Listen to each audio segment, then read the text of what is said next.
I can play. I'm trading in late nights for daytime fun. I'd rather be out in the sun. Met a new girlie, she gets up early to swim in the ocean blue.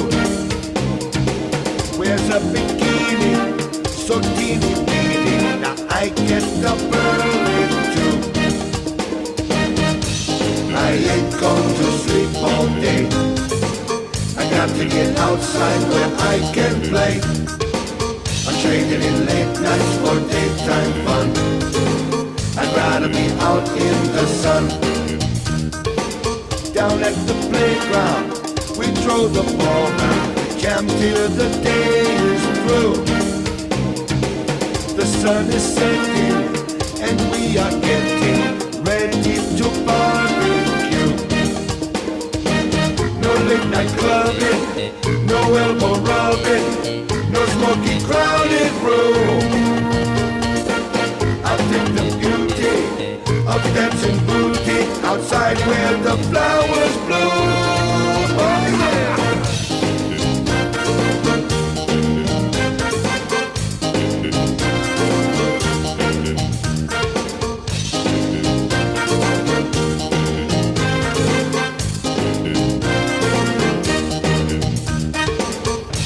I ain't going to sleep all day. I got to get outside where I can play. I'm trading in late nights for daytime fun. I'd rather be out in the sun. I've got the notion to grab this sun lotion and rub it all over you. I must be flipping, she's skinny dipping. Now I'm skinny dipping too. I ain't going to sleep all day. I got to get outside where I can play. I'm trading in late nights for daytime fun. I'd rather be out in the sun. No late night clubbing, no elbow rubbing, no smoky crowded room. I think the beauty of dancing booty outside where the flowers bloom. Yes, sir. I ain't going to sleep all day. I got to get outside where I can play. I'm trading in late nights for daytime fun. I'd rather be out in the sun. I ain't going to sleep all day. I got to get outside where I can play. I'm trading in late nights for daytime fun. I'd rather be out in the sun.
outside where the flowers bloom. Oh yeah.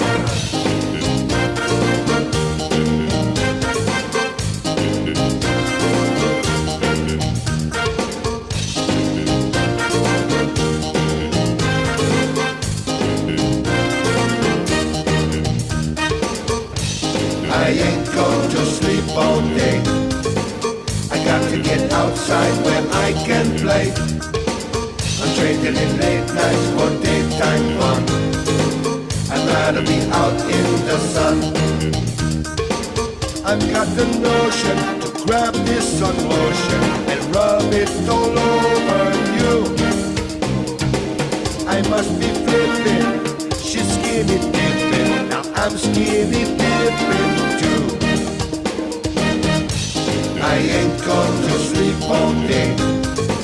I got to get outside where I can play. I'm trading in late nights for daytime fun. I'd rather be out in the sun.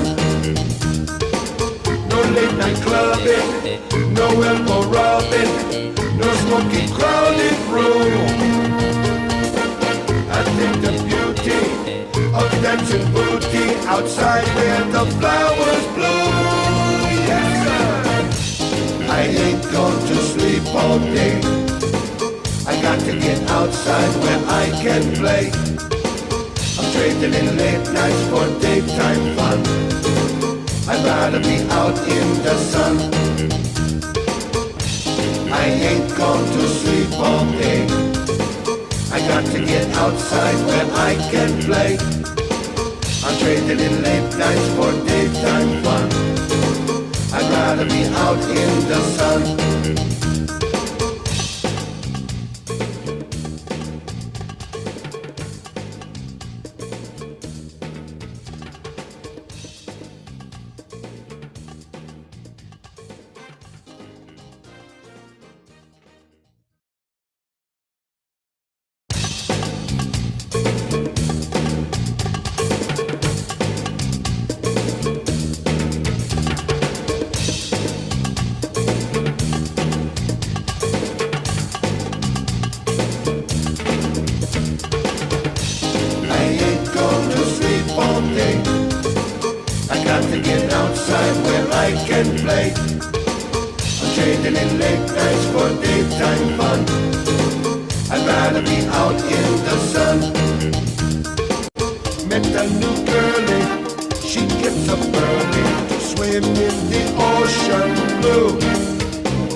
I'd rather be out in the sun.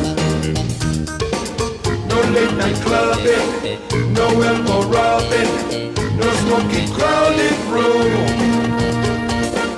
I think the beauty of dancing booty outside where the flowers bloom. I ain't going to sleep all day. I got to get outside where I can play. I'm trading late nights for daytime fun. I'd rather be out in the sun. That's right. That's right. I'd rather be out in the sun. That just reminded me. What? Last night we caught the part of the Paul Simon Oh, yes, we did. tribute, and there was some good reggae on there. They did Paul Simon songs, but they did one of them like reggae-ish. Wow, go figure. They did Paul. Oops, there's my candle. What happened to my candle here? Oh, that was interesting that they did Paul Simon songs. All Paul Simon songs done differently. Where I should tell we- you where what, should we Billy put the- Porter really was Billy Porter is like off the chain. amazing. Yeah, he's pretty great. He sings his ass off. Yes, he does. Trying to get the candle outside the ship. Oh, there it went, and now it's gone. And well, okay. I don't want to burn the tree down. Oh, Kitty said part Oh, of here we Michigan's already under blizzard warning. Oh no, guys, that's dreadful. Well, and- they're staying in. They're smart. Yeah, well, you gotta stay in. You have to stay in. I'm sorry, I'm obsessed with the candle. It's like, I'm like one of those ADD kids with the candle over here. But I got it. They like the candle. I'm glad. We're gonna throw back a fun one today. Oh yeah, this is we're looking through what we could throw back, and one of the things about the show is, the idea of the show and so on and so forth is to give you guys a look at the business, or the the what we do from a different perspective. Give you a different perspective, maybe one that you wouldn't see, or so on. And I'm looking through the shows today, and this one goes back to kind of the beginning. It's September of 2020, so Yeah. more than 2 years ago. I don't think I was even broadcasting from the ship at that time. No. I think you were the floating head. No, I was in the control room. I Oh, think. were you? Yeah, but anyway, if you look up, and I want to make sure that I do this right. Hang on a second. Okay. Right. Yeah, there we go. Okay. On this episode is Alan St. John, Jesus. Alan Childs. Drummer. And he has played with David Bowie. It must be time for the show. Yeah. Yeah, David Bowie. I mean, his list of credentials just goes on and on. And Alan came up in a different crowd. Obviously, Alan was from Brooklyn, so the early days he spent with guys like Annie Martinez and Carmine Rojas, and these are guys who obviously went on to play. They're guys that that I came to know in the business, and played with Carmine many times, and actually with Alan many times. But the camaraderie in the business is amazing. So I had Eddie on, and let me see. I got Alan and guitarist Matt Beck played in the Broadway show Stomp together. That's right. There you go. Was it Stomp or Rent? Stomp, I think. I know. Well, I don't know. Matt makes an appearance in here, and they'll tell us. Yeah. So you'll get the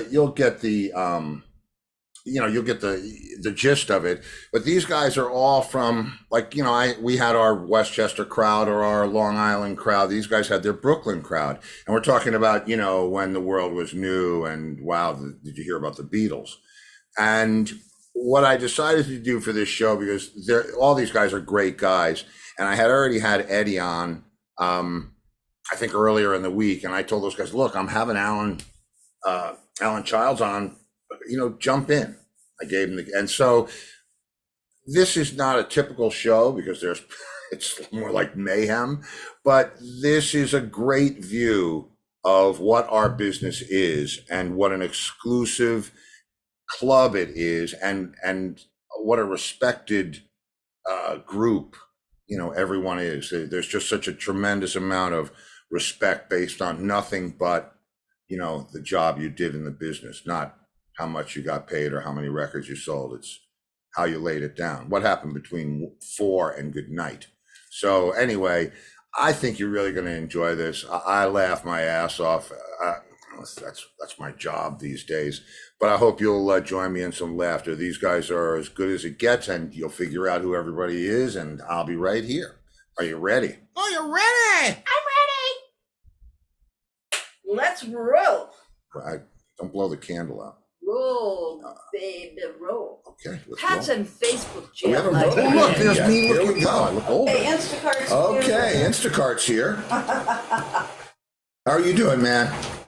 Good. Good. Sounds good. Sounds good. This is this is us hanging out and talking about stuff. I should have run. I did a and you can actually watch this go on. I'm going to put this up real quick. You'll be able to see it. I hope. If I press the right buttons. Did I press the right buttons? Yep. Okay, so you're seeing that's you, and it goes through these kind of quick, but it's a fun thing for me. And we'll talk about all this stuff when we come back. There's Brother Carmine. I need to know about that picture, and of course, we'll talk about Bowie and the rest of it. But that's just it's funny because with this, and we're back to us now. I think. I hope anyway. There we are. Okay, are we there? I don't know what's going on. See, when I start pressing buttons, it's terrible. You know about that. It's a bad thing. I messed up. Ah, here we go. Oh, this is easy. And I just have to resize us. Don't you hate when they do that? All right, here we are. And boom. See, after 7 months, I'm finally learning how this stuff works. It's much better when I'm facing the other way, but it's, So I gotta ask you, because you're one playing dude. I mean, ever since I've known you, and it's been a minute. I mean, we're both native New Yorkers, which is, how proud are we? You could still smell it on us. Never goes away. It never goes away. I said to my wife before I was getting ready to move, we were getting ready to come down to, I think we were actually already in Florida. And I said, man, I don't want to lose my New Yorkness, and which I can barely even say. And she said, I don't think you're going to lose your New Yorkness. Never. Yeah, good. So there we are. So, what were you doing before George Jones canceled all the gigs? Actually, I was on tour with a Bowie celebration. Oh, that's right. Because I had. Yeah, that's Bowie alumni with lead singers filling in for David. And there was Corey Glover from Living Color was one of the singers. A whole bunch. And we went to Europe in January, and then in March we started the United States, like March 2nd. And then, I don't know, the 14th, 15th, somewhere around there, 12th, 13th, 14th, we played Portland, on our way to Seattle, and we found out the show got canceled in Seattle. And a few hours after that, we found out the rest of the tour was canceled. Man. So, I do.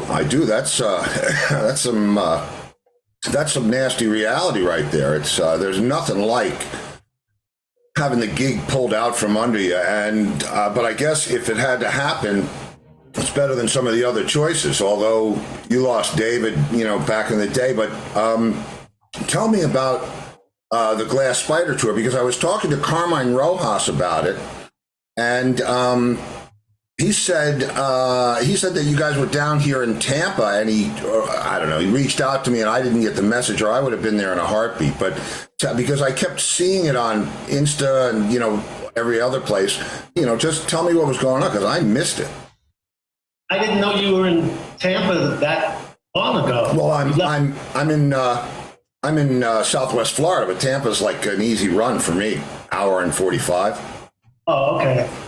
Yeah, we hit Florida. It was amazing. I wish you could have seen it. Me too. So, and what did you do? I mean, what was the set list, or how did it go? Yeah, actually, the set list changed from the beginning. About 3 shows in, when we started in Europe, David wasn't happy with the sequence of songs, and he lost when we got to Ireland, he called a rehearsal. It was about the 4th country we hit, and he replaced 4 songs with 4 more popular songs, because those 4 he replaced were kind of not big hits. So we learned like Rebel Rebel, more popular songs, and it was just unbelievable tour. Well, yeah. So you're talking about the Glass Spider tour, right? And when were you actually out with David touring? When was that?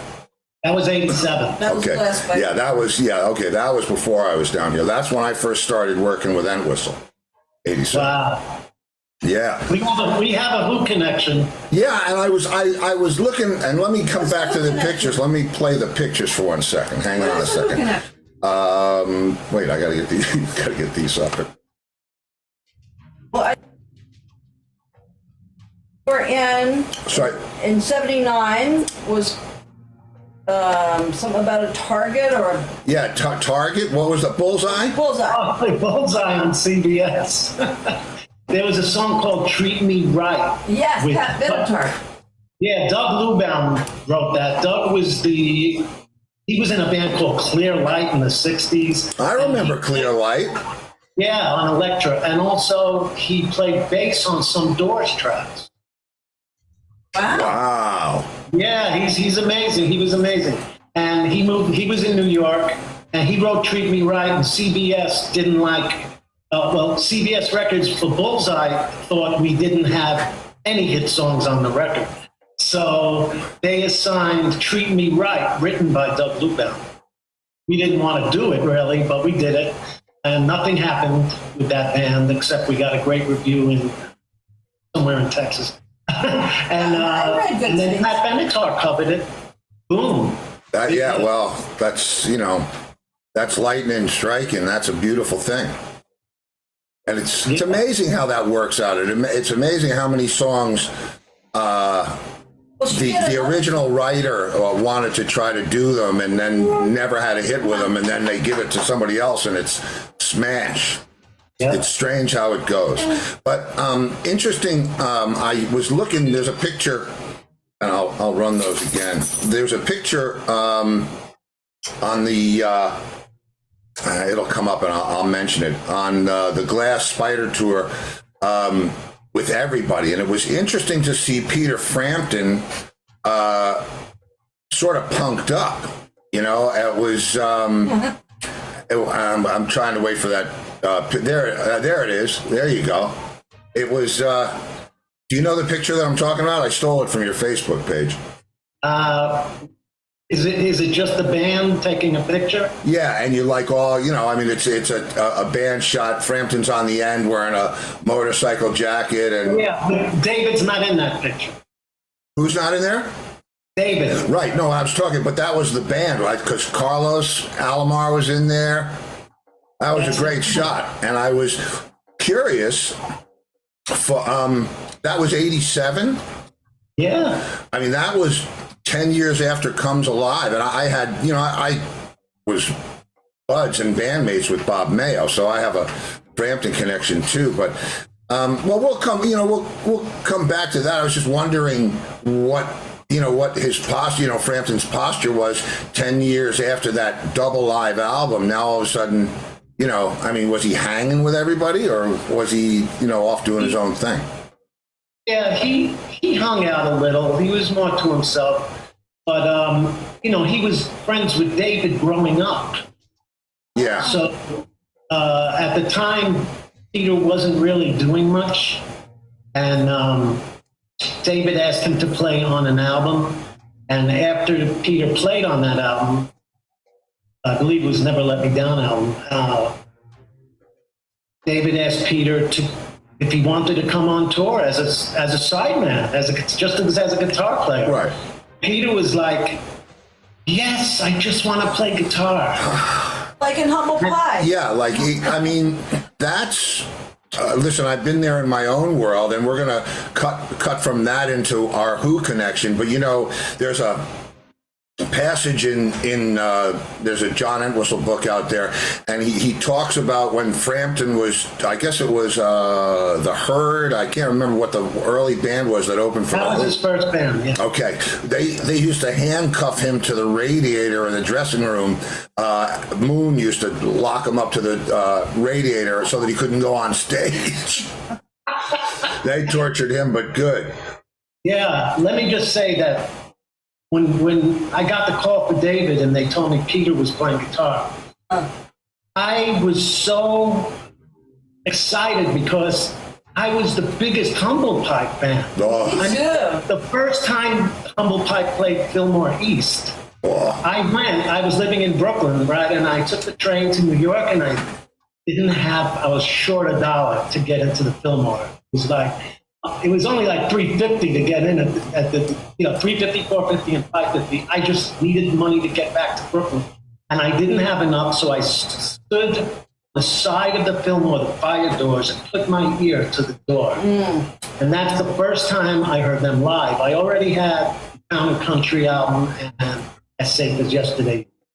The next time they played, which was Rockin' the Fillmore, I was there for that. You were the man.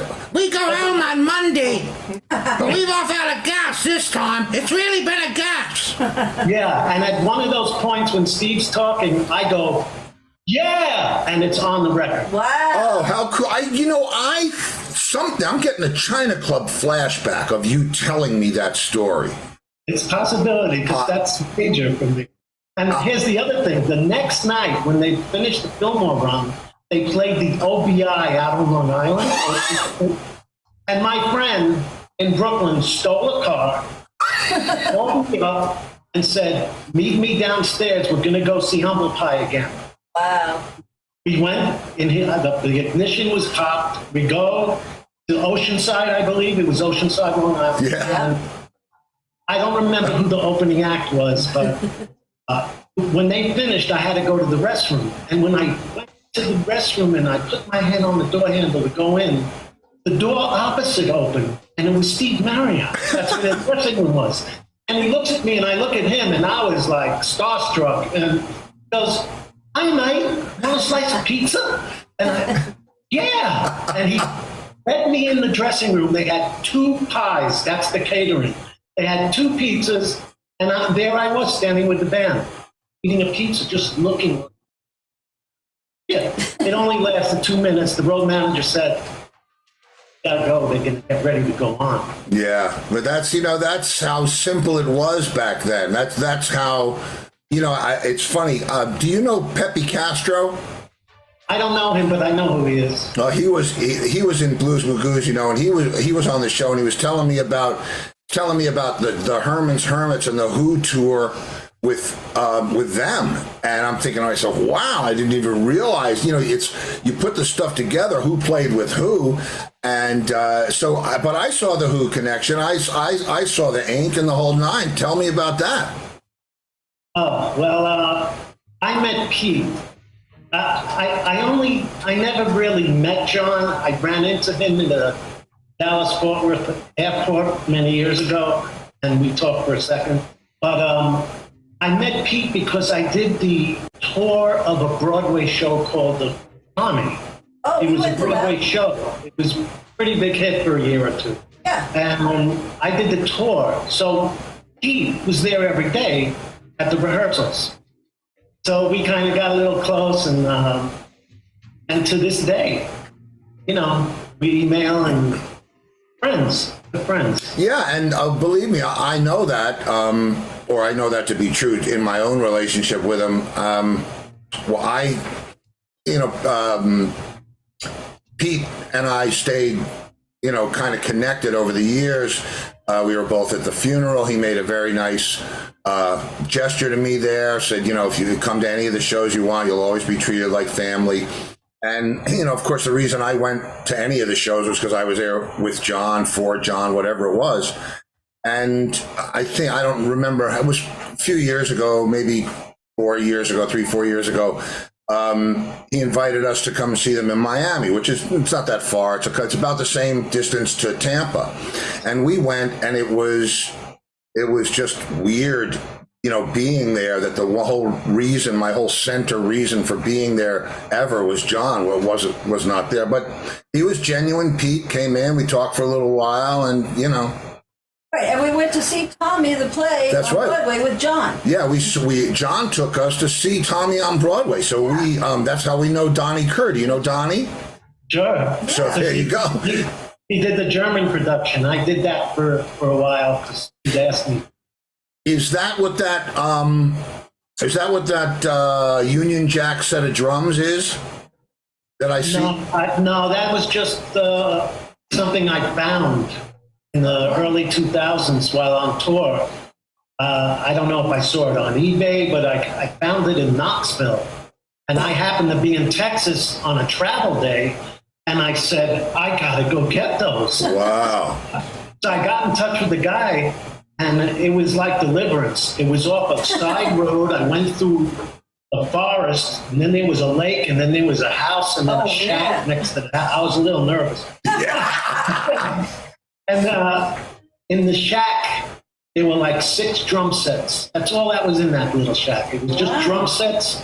And I bought it right then and there. And I had an SUV back then. And I just put them in the car and took them with me. Wow, that's a great. British, Union Jack drum. And what brand are they? Are they There. really? Yeah. I used them on the American leg of the Bowie celebration, which only lasted like under 2 weeks. Oh yeah, that was what we were talking about. That you got canceled in March. Right. So that in Europe, I used rental. They supplied the drum, but in the States, that was time to use the Union Jack kit. We only did like a week and a half till it got canceled. Yeah, there's nothing like going through all those rehearsals and gearing up and getting ready, and then you have the shakeout show, then the breakout show, and it's like and then it stops. The only thing I can compare to that is stop. My father's home. Yeah. I mean, it's. But anyway, so what? I got to ask you just the drummer questions, because I purposely didn't look at all the stuff you use, so I could ask you about it now. Sticks, heads, drums, cymbals. Who's? Yeah, I'm not like a big equipment guy. I just get the basics. I get what I need. Get what you like. Yeah, my tech would do all the stuff. I really don't know. I don't know what I like, but I like pasty cymbals. Yeah. I like Zildjian and Sabian as well, but there was a time I really fell in love with the 2002s. I love the 2002s. Years later. Yeah, years before. The black ones, not the red ones, but with the black logo on them, the 2002s, I love those. I'll tell you a funny Peisty story. When Peisty first came out, and I actually remember, I don't know if I was in White Plains and Sam Ash was in White Plains, and they were going to have this, this thing with Peisty, that if you broke one of their cymbals, they would replace it for $1. Do you remember anything like that? No. Well, I think I personally got them to change that policy, because I went in there every Monday with all of my cymbals and like $7. And everybody, this it's right hand. This is going back to my Rat Race Choir days, and so we're just starting out. It's early '70s or whatever it is, and every gig or every week I'm showing up with brand new cymbals, and it's like, what kind of money are these guys making? Nah, $7. That's unbelievable. Yeah, true.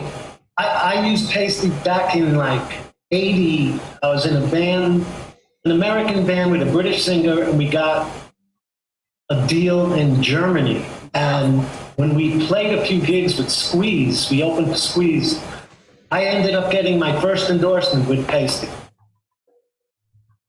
That's great. Yeah, I just there was something about that formula, and I've been a Zildjian guy, and I'm a Zildjian guy now. That's because to send your broken cymbals back to them yeah, now. right. Yeah, no, I send my broken cymbals back to John DeChristopher. But if you're out there watching, John, I got a load for you. But it's those Pisces. They really, I remember they had, there was a tone, and they recorded as well, if not better. If you used thin ones, smaller ones, which was like suicide for me, but if you used 16s and 18s, thin ones, boy, they just reacted. They were nice in the studio. Yeah, 16s and 18s were my preferred sizes as well. Yeah. I think I liked them. They had a little crispness in it, like a little high-end thing. Yeah, sizzleness to it. Yeah, I love that. I don't know that I can hear that anymore, but when I could, it was great. I hear you. Yeah. I hear what you're saying. Barely. Yeah, I hear you. Believe me, I'm with. So, what about sticks? What do you like sticks? Nylon tips or no nylon tips? No nylon. Recently, I've been using Cupman out of the Netherlands. They're carbon fiber. Oh. And they last a lot longer. But the reason I went with them because they gave me sticks to try, and I tried them last year while playing with John Wade. And I realized there was I used one pair for 3 nights, and I went, oh, this is unbelievable. What happens after 2 or 3 nights that you wouldn't use them anymore? Do they chip, or what happens? They do chip a little, yeah. And so then when the weight starts to get affected, then I get rid of them. But normally, if I use, say, a traditional Vic Bird stick, I could go through a pair or 2 in one show, sometimes. Yeah, I've been there. I use Vader, and oh wow! Well, listen for the doorbell. He's dropping in. Here it Surprise! comes. Surprise! Who could this be? Who could this be? Who could this? Alan! Yeah, you don't know who that is? I can't see. Can you see him, Alan? No. Oh, Oh, I Dark. see. I know who that is. Dark. it's Matt Beck. Not Beck! Yep. That! JJ! Hey, JJ! What's up, Alan? How are you, man? Good. Where are you? In New York? I'm at my son's soccer practice. Oh, wow. In New York.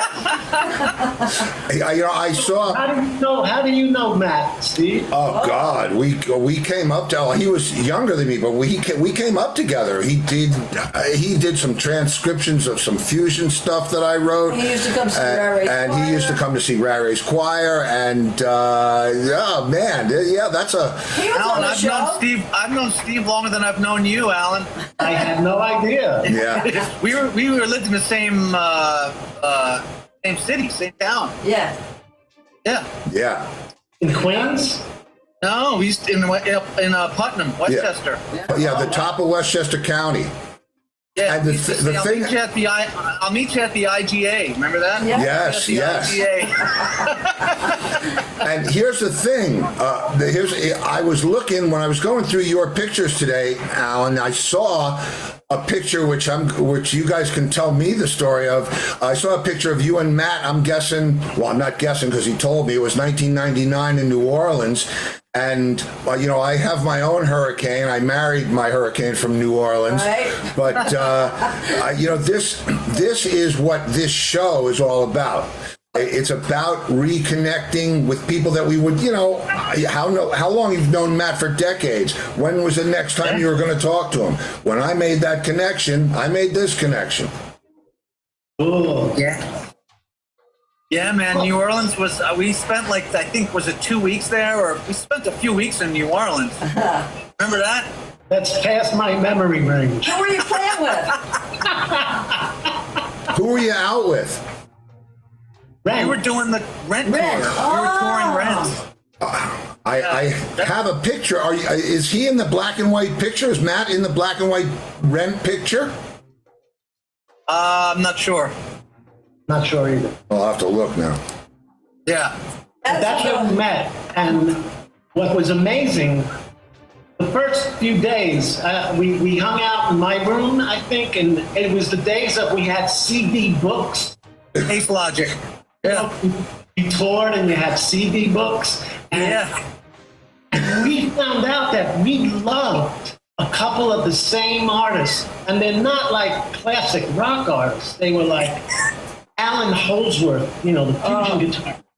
And Scritti Politti. Oh, he loves it. Love Scritti. Yeah. It was like, how could Matt like Scritti Politti? It was just unbelievable. We love Scritti. That was amazing. Yeah, we love Scritti. Great moment. That's well. Oh, there's the picture. It just went What was the by. name of that Scritti Politti? Had Perfect Way. Yeah, Perfect Way. Yeah. The first $1 million mix, that record, if I am correct. I believe it. A lot of it was done in White Plains, I believe, at that studio in White Plains. North Lake. North Lake. Yeah. I asked Will. Will Lee lives here in the city, and I asked him about that because he tracked on like a couple songs, and so did was it Ira Siegel. Iris? I asked him about that too. I said, Ira, what did you play on? He goes, I just came in and did some overdubs. They just had me do a couple things, Man, everybody's talking about Laura. Did you guys hear the doorbell ring? somebody else was at the party. There. I think it's Eddie Martinez. Eddie Martinez. He's down in the flesh. What's going on, cats? Wow. What's going on, Childs? What's up, Eddie? How you been? Staying out of that smoke? Oh man, it's so fucked up in this motherfucker, man. I'm telling you. Oh, man. I haven't been out of the house in days. I stick my head out the back deck and I get a whiff and it smells like, acrid smoke. And there's like a haze and it's a mixture of fog that never burns out. Usually there's fog in the morning. The sun burns it away by, 10:30, 11 o'clock. But we're doing all right, man. We're all safe. We're all sound. No complaints, man. Thank God. Yeah, thank God. Thank God. You know Matt Beck? He's in here too. Yeah, do you know Matt Beck, Eddie? I don't think we've ever met, but No, I don't think so, Matt. But I've heard about you, and nice fan. to meet you. nice to meet you, cheers. man. Big fan. Thank you. Big fan here. No, you know what? I feel like queen for a day. This is your life, Alan Child. Like all your my life. friends are coming. Well, who knows who's going to show up next? That's right. What time is it? Oh man, let me tell you about Alan. The first time I met Alan was when I was playing with Nona Hendrix, and we were looking for a drummer so desperately. He had gone through, I don't know how many drummers we'd gone through. Long story short, Alan comes in looking like a rock star, and there was a kit already set up, and Jose, who was our percussionist, he also played traps, and he played this beat.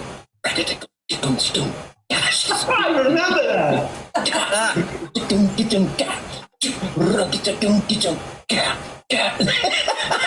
And then Jose played it, and Alan played it exactly.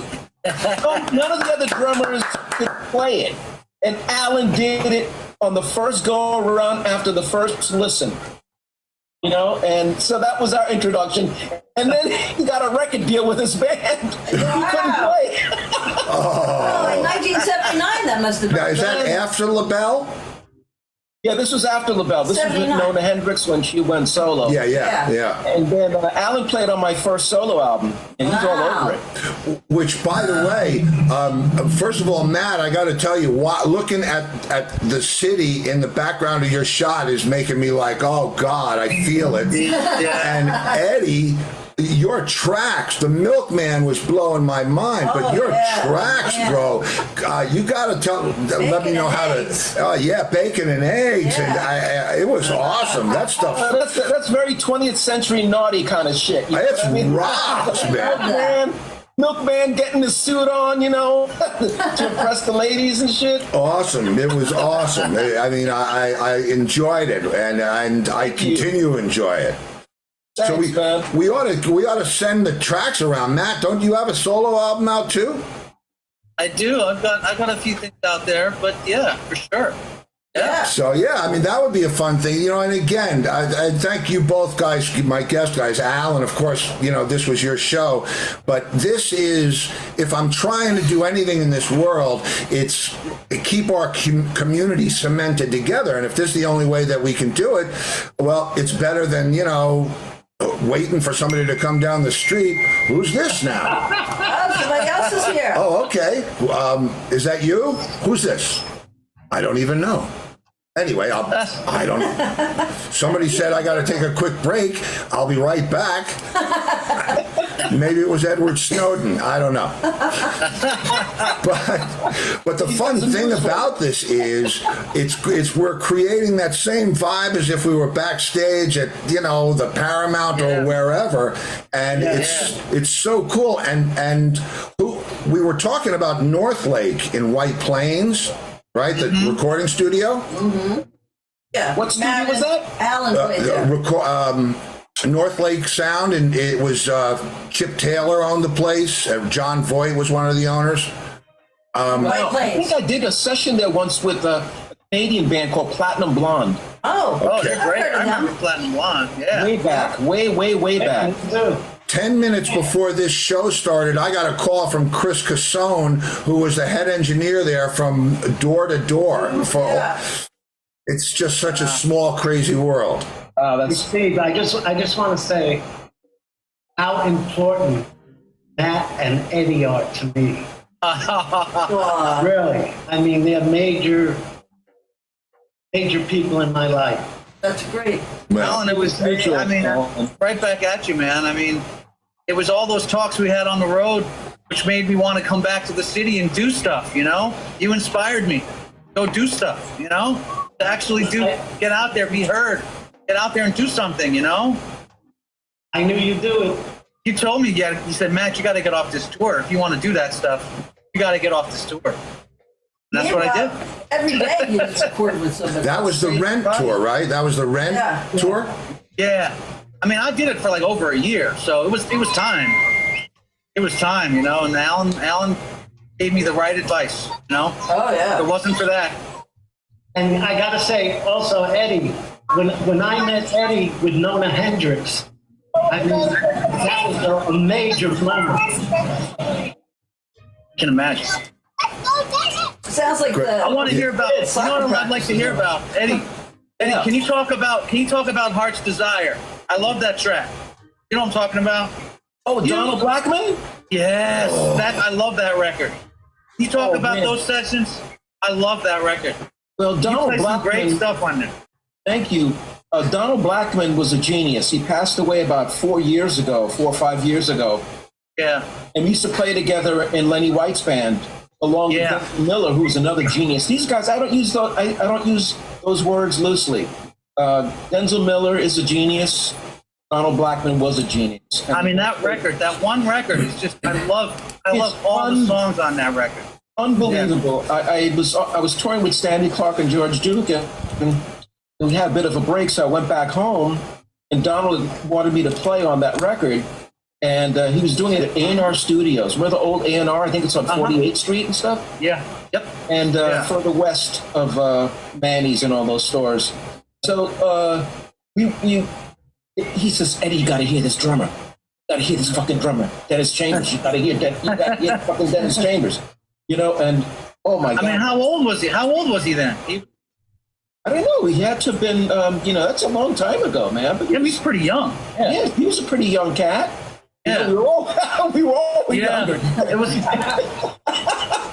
But I heard him. Alan, and it was Alan, Steve, do you guys know that record? Alan, do you know that record? Big the time. Ballroom record. You guys know that record? It'll blow your mind. I do. Yeah. Man, I love that record. Donald was he wrote this hit for us with 29 with Lenny White called Peanut Butter, and when he brought the demo in, it was hilarious because we would all bring our tunes in and we'd share and we'd see what worked and what didn't work and what would fit. And so he came in and he played a cassette, and he got all the children in his neighborhood to sing the parts differently, separately. And when you're feeling hungry, ain't got nothing to eat. Take me to the kitchen. Peanut butter can't be. He's playing this thing on an upright piano with a bunch of children singing it. It was hilarious, and it connected. It was a big hit for Lenny and for the band. So we were lucky. Donald was really he was very special. He's made. He could play. Man, he played some great solos on that record, boy. On the outro, oh my God, he could blow, man. Pitch. He had perfect pitch. I believe it. Wow. I remember one time at the bottom line, we were playing with Lenny White, and all of our tuners were on stage. But at the bottom line, remember that room? There was a little tiny room Off of stage right. Yeah. And there was an air conditioner on, and it was making noise. And Donald Blackman, we were about to tune us. Oh shit, our tuners. He said, "Oh, just put next to my ear." And that's it. Me and Nicky Morrock, and we went on stage, and it was perfectly in tune. He's so funny, motherfucker. Oh my God, he was so funny. I love it. Yeah, it's like they were like all Queens, right? Queens crew, right? Yeah. And I was born in Queens, and then it seems like I came back to Queens to play with all those cats later on in my life. I love it, man. Love it. Thank you. So amazing, the paths that we all took. It all sort of started in New York, and everybody went out and did their. It's just so cool how it all happened. This perspective on it from the not the other end of it, but from the the beginning of the third act, looking backwards. It's amazing the ground that we've all covered, and and the pride. I watched Matt. I remember Matt before Rent, and to see all the sessions that he's playing on, and it makes my heart leap. We saw Matt on the New Year's Eve show. Yeah, we saw him on the whatever it was on the top of Rockefeller Center, and it was like Thomas. We're like, oh right, yeah. That was great. Last year, yeah. So I don't know if you'll be up there this year. Another thing about Alan, he has a style of playing that's so unique, and the only when Alan plays, it reminds me of Tony Williams. Oh. It's something about his touch, the way he formulates his drum fills. It reminds me of like Tony Williams reincarnated. Along with some other rock shit that Alan does that's unique to himself. It's like it's really special. Well, I believe that's an influence, right, Alan? I believe you used to tell me that was an influence. That's the highest compliment I've ever gotten. I'm super high right now. Well, you're only on a day. He was the man. Alan would always put on Lifetime.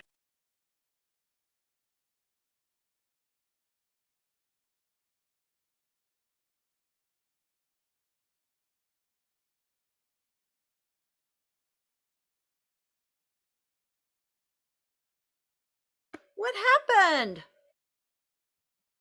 We haven't broken anything yet. Now Myself, back to our regular show. obviously, I tried to Wow, we apologize for any incorporate interruption. the vibe of Tony This must more have in been the it. rock setting. But Tony was definitely one of the main guys. I'll share a quick Tony Williams lifetime story with you. Please. Being a local boy in the Westchester crew, we had the Capitol Theater. I was going there with my keyboard player to see Lee Michaels and Frosty. Remember Lee Michaels and Frosty, right? And when we got there, Lee Michaels canceled, and the replacement act was Tony Williams' lifetime. And it was Larry Young on keyboards, Tony, Oh, wow. Jack Bruce, and John McLaughlin. Wow. And they played one song for the Yeah, they played that medley of one song. I saw them at the Village Vanguard. You did? Wow. That same band. band? Yeah. those guys, that lineup. Yep. That band in the Village Vanguard. Oh, wow. Wow. And then I saw the Tony Williams Lifetime with Holsworth at the Bottom Line. You know what? Jeez. I went to a show with Tony Williams at the Bottom Line, and I'm dying. Oh shit! Tony Williams, Alan Holsworth, and the whole bit. And then Alan had just left the band. Remember that game? Oh man, I was like, what the fuck? No offense, man, but there's only one Alan Holsworth, man. So I was like, oh man, it was like totally.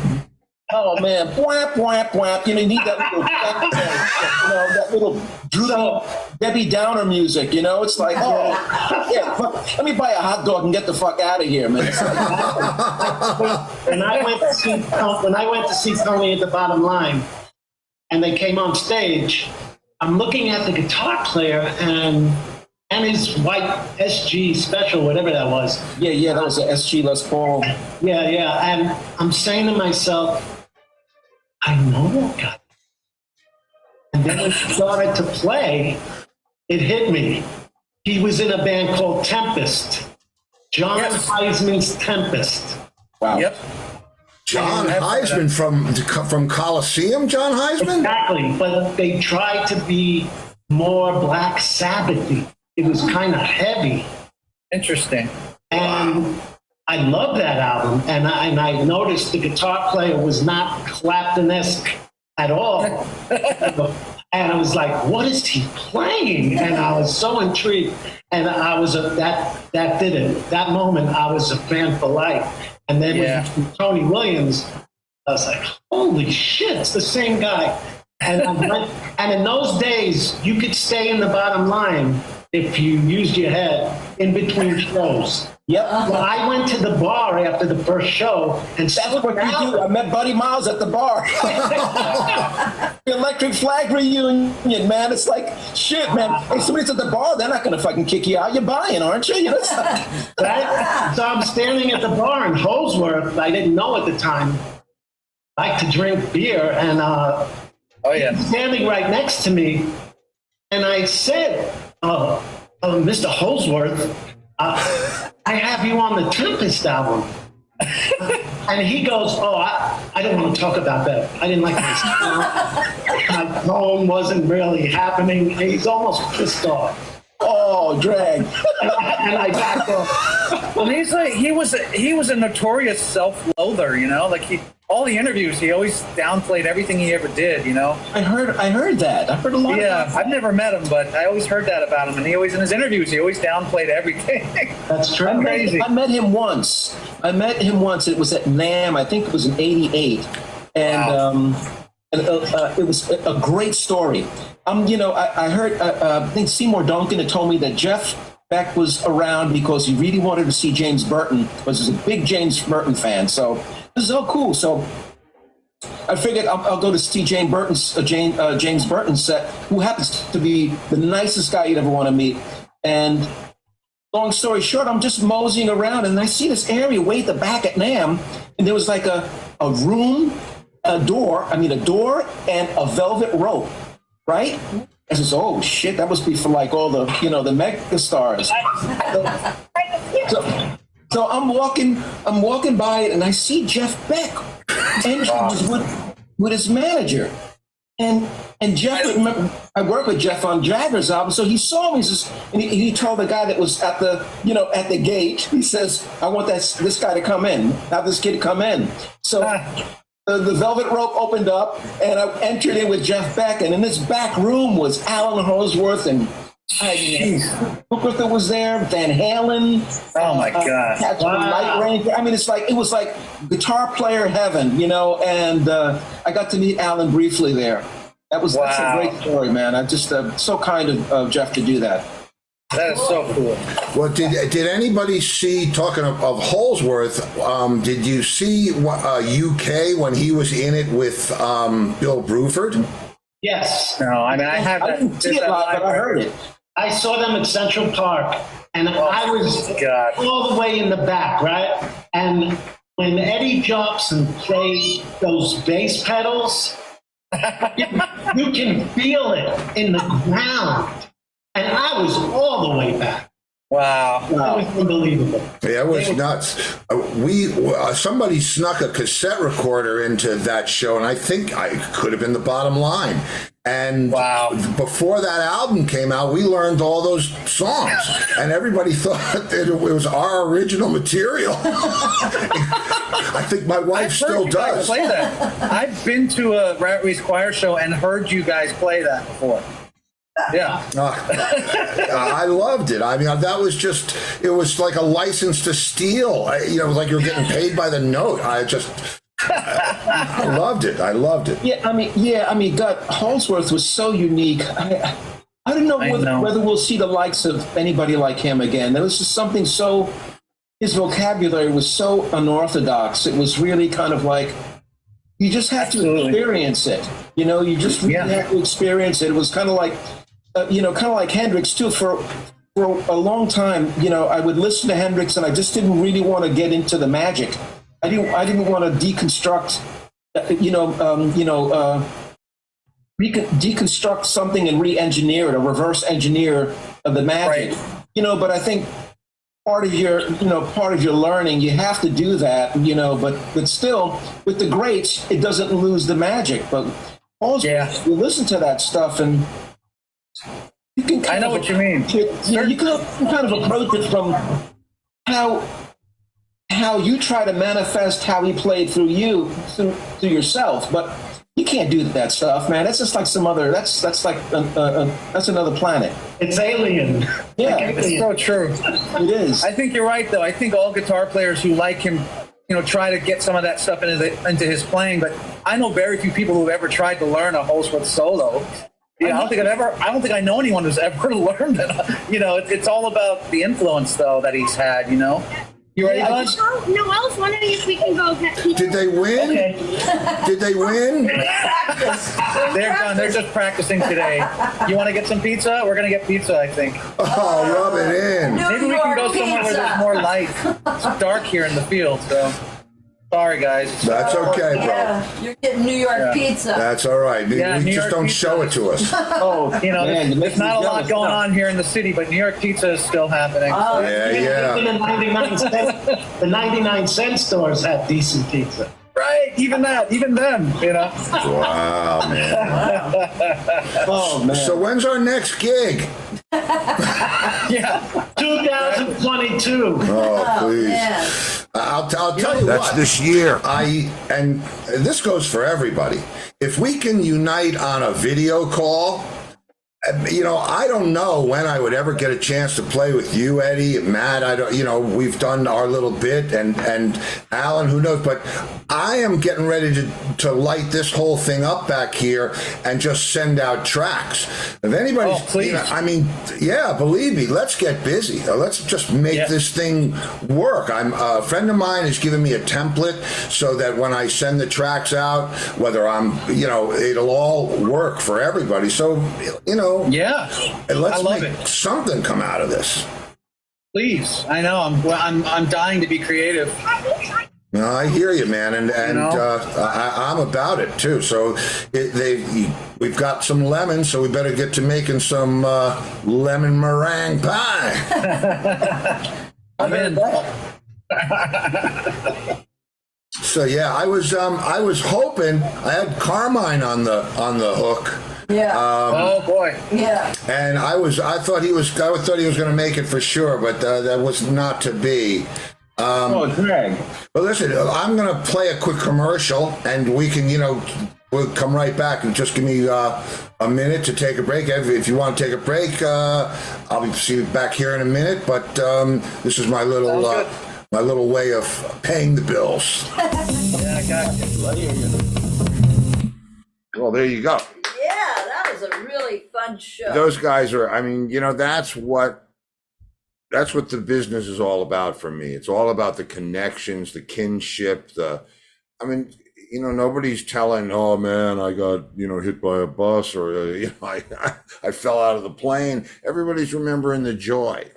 And that's what we need, especially around this time of year, is the joy. And man, I got me some joy working today. I have been reconnecting with a bunch of old friends, and I spoke to another one today. My good friend and one of the most talented engineers I know, Jim Roberts. It's a circle that we all live in, and it's funny. I don't know when the last time I spoke to Jim was. Probably at a NAMM show, and I came down here for the Robin Zander, Eddie Money, Jermaine Arena show. Oh, that's right. Yes. Yeah. Okay, so that was here. Yeah. Okay, but I mean, still, that was a long time ago, Yeah, and I like hanging out with Jim. He's a funny guy. I'm going to have him on the show. Yeah. He just got himself a new piece of gear, and he's all excited about it. And that's what we do, is connect the dots. So and he was in a band with Paul Cooper. right, right. He was in a band, and just to show you how small it is, how small the world is. You guys remember Don Wershba, who's a new friend of the show. I mean, I've known on Fridays. Right, comes in on Fridays, and we're always talking about SSL, and that's not my initials. No, your initials are SLL. Right. We're not going near that.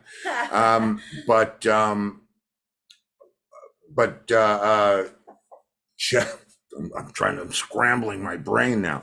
Wershba. Yeah, Don worked for SSL, and Jim just got an SSL. So Steve's going to connect. So I'm like, you have to talk to Don. And so I'm going to connect those. And guys, if you're watching, I'm going to give you guys each other's number, and we can have a geek fest on Friday anytime. Oh, wow. Now, if you remember, Don was on the show, and he had worked for Media Sound, gorgeous studio in Manhattan. Right. And he saw a Rat Race Choir. And quit the job to come and be a roadie for us. Quit working for Media Sound. Now, so here's he can how be a roadie. you hear me talk about La Barbat all the time, how we used to go there and jam. La Barbat is what Media Sound turned into after it was no longer a recording studio. That's right. And it was a church at one time. Yeah, and we recorded there. Rat Race recorded there. Yeah, it's just a small It little is a circle. tiny little circle. That's why I'm out here, so I can get a good view of it. So let's see. I've added the candle. We have the Christmas drums. Yes. We have one more night, one more funky night. Tomorrow night. The third Christmas annual, party. the third annual Christmas party. But it's Free for All Friday. So it's the third annual Free for All Friday Christmas party. Just, you're going to want to be there. I'm sure there will be hysterical stories and remembrances. And I'll tell you what, kids, I'm setting up for the holiday of a lifetime this year. That's right. I am feeling really good. I'm filled with joy and optimism and vision, and dreams come true every day, kids. I hope yours come true every day as well. And man, Visions of sugar plums dancing through your head. that's it. So yeah, so tomorrow, right here, Christmas party, I'll be wearing I told you I got a special shirt for the Christmas party. I can't wait for you to see it. I took a long time picking it out, and but this is going to be my official holiday shirt from now on. Okay. He's full of shit. He did not take a long time picking it up. No, that's right. She took a long time picking it out. And if I don't see you in the future, I will see you in the pasture. Good night, everybody. Be kind.